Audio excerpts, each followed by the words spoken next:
Let's open up to Romans chapter 8.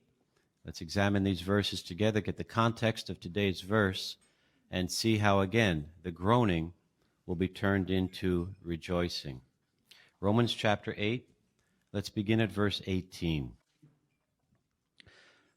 Now Paul says, I consider the sufferings of the present time not to amount to anything in comparison with the glory that is going to be revealed in us.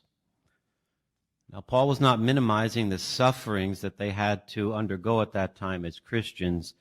Christians suffered greatly under that Roman rule. It was very harsh, especially now when Paul wrote this in 56 CE, because Nero was the emperor. Many Christians, unfortunately, were burned alive. Some were sewn up in animal skins and hunted down by dogs. Other Christians were set afire as living torches as darkness fell. So there was great suffering. So Paul, when he says, I consider the suffering of the present time nothing, he again was just in comparison with, again, the glory that these anointed ones would receive. What glory? Paul was referring to his heavenly glory, the heavenly glory that comes with their resurrection. And now verse 19. For the creation, and as has been highlighted, that's mankind, is waiting for the eager expectation for the revealing of the sons of God. The creation, mankind, with that earthly hope as mentioned, it's the revealing of the sons of God. That's what we are eagerly expecting and wanting. That revealing of the sons of God begins when the resurrected anointed ones with Christ at Armageddon share in that battle, and then preserve the great crowd right into the new world. That's the revealing as it begins. Further revealing during the 1,000-year reign as these anointed ones, these Spirit-anointed sons of God, serve as priestly channels and begin to administer the benefits and blessings of the ransom sacrifice to imperfect humans. But again, the revealing will continue gradually for 1,000 years, and of course until imperfection is erased. That is what we are eagerly looking forward to as well. Now verse 20.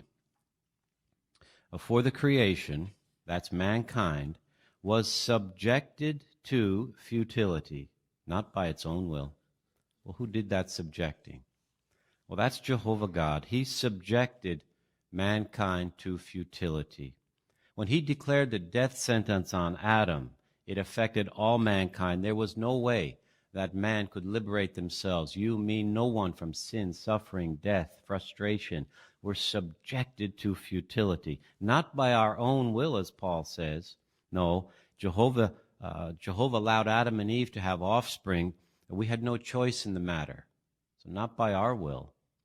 But the beauty is on the basis of hope. Look at verse 19, verse 20, excuse me. He subjected mankind on the basis of hope.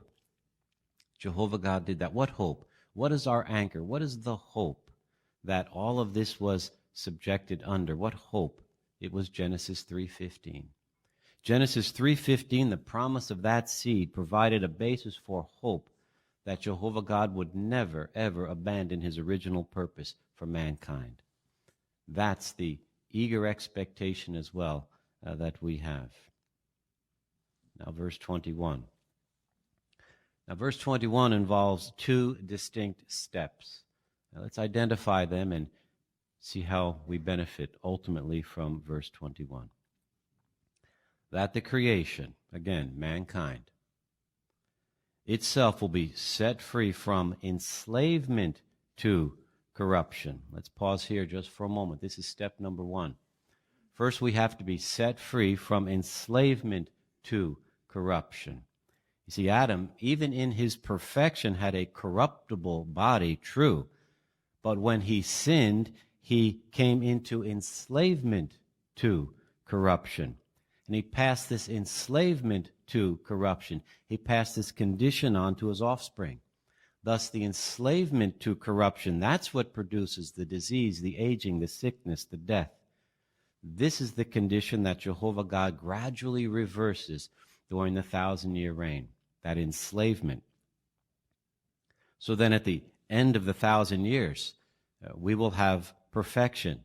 We will be in the same condition as Adam and Eve were, perfect, before they sinned. Adam and Eve were perfect, but did they have everlasting life? No. They had the prospect of everlasting life.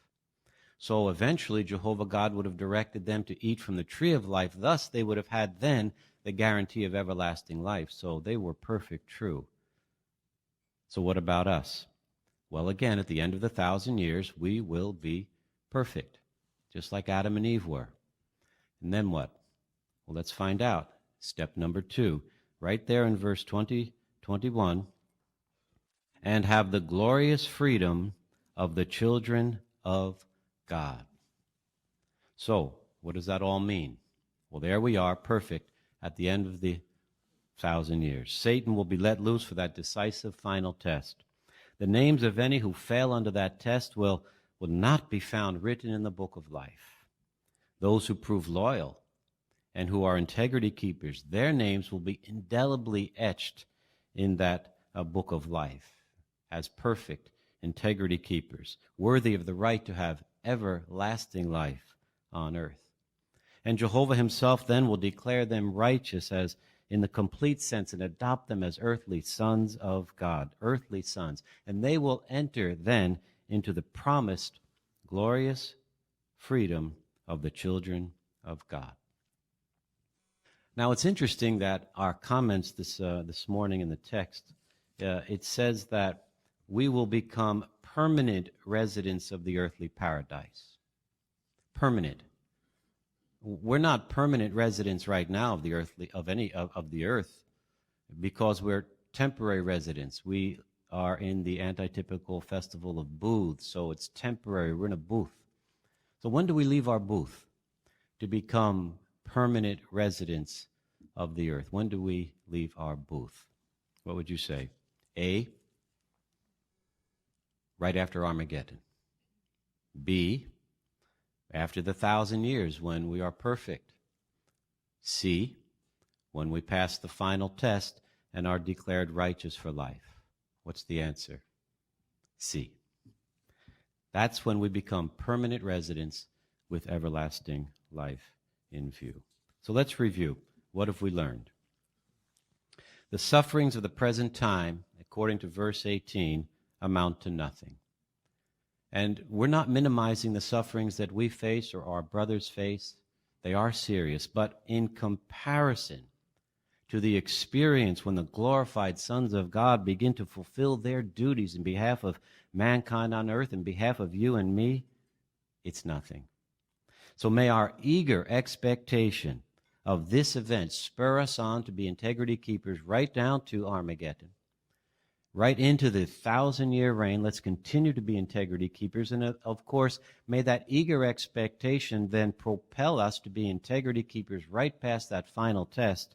And thus, at that time, finally be granted, as Jesus promised in John 3:16, everlasting life. Yes, glorious freedom of the children of God.